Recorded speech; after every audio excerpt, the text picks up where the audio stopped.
Morning guys, आं दिनै नोंथांमोनखौ आंनि चेनेलाव बरायनो थाबाय। दायो आं नोंथांमोननो उदालगुरि डिस्ट्रिक्टआव बेसेबां खुवाफोरजों दिनै भिडिअखौ हगारनो नागिरदों। नोंथांमोना नायनानै हायोब्ला जेसेबां हायो शेयार खालामना हो आंनि इउटुब चेनेलखौहाय शेयार आरो साबस्क्राइब खालामनानै हो। नै जेबो नुनो नागिरा ना, मेन लामा बियो सक दङ नै खाथिफ्रावनो जेबो नुहुरा। पुरा कुवालि आरो दायो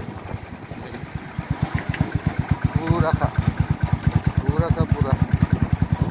नायलांदो नै दायो मा टाइम, पुरा लाइट सोलायनांगौ जादों। पुरा जेबो नुवा जायो।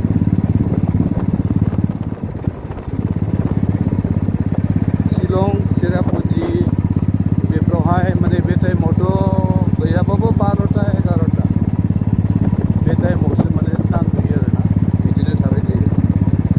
दायो जोंनियावबो जादों आरो नै उदालगुरि डिस्ट्रिक्टआव ओरैबायदि गुसु बारा।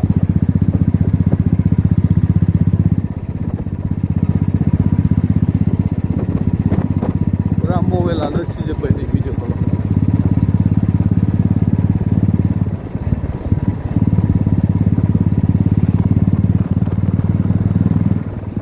जेबो नुखाया, ससेल' नुयो, गोजानावबो नुहुरा। नैबाव बांसिन जादों।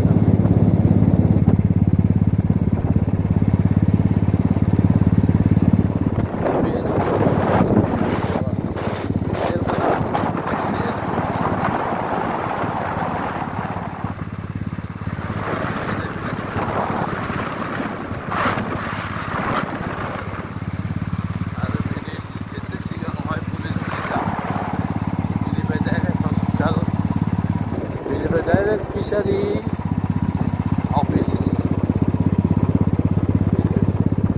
पुरा लाइट होनानैसो सलायनांगौ मानसिया।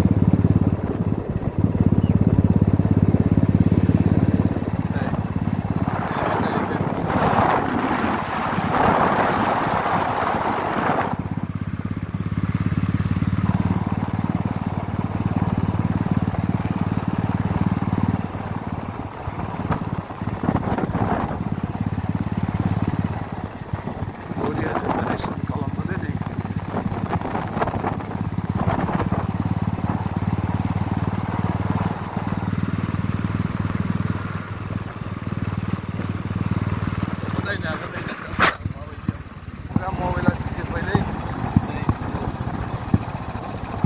पुरा जेबो गैखाया आरोना, बिराद दै। नोंथांमोना नायनो हागोन नै, जेबो नुनो नागिरला। केमेरायानो दै जाजोब्बाय।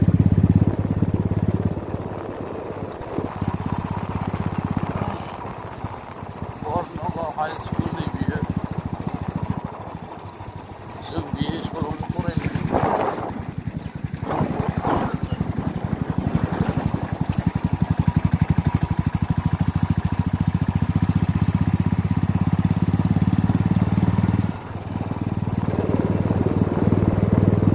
जेबो नुहुरखाया आरोना गोजानावहाय। आं बारा गोलाव खालामला, मानो होनोब्ला पुरा मबाइलाबो दै सिबाय दायो भिडिअ खालामनायाव, आरो आंनावबो नै पुरा सिजोब्बाय।